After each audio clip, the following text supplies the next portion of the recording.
Hello everyone, Shahed mom kitchen থেকে আপনাদের জানাচ্ছি স্বাগতম। আসসালামু আলাইকুম। আজকে আমি চিতল পিঠা বানাবো। চলুন আমি ব্যাটারটা কীভাবে তৈরি করে দেখে নিন। ঠান্ডা পানি, গরম পানিতে তো গুলছে। আর ওইটা দিয়ে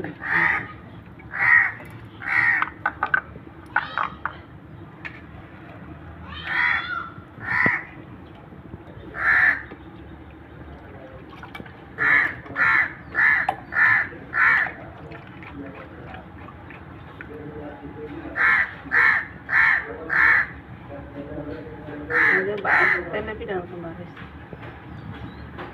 লাগবো।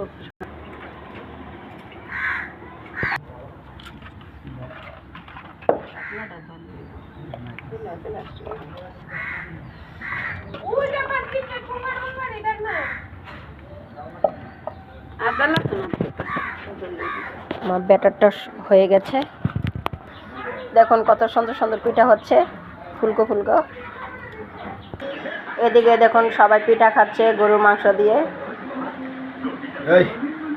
পিঠাটি কত সুন্দর হয়েছে, ফুলকো ফুলকো। এইভাবে আপনারা বাসায় ট্রাই করবেন। চ্যানেলটা সাবস্ক্রাইব করে দিবেন, লাইক কমেন্ট এবং শেয়ার করে দিবেন। আজকে এই পর্যন্তই। আল্লাহ হাফেজ।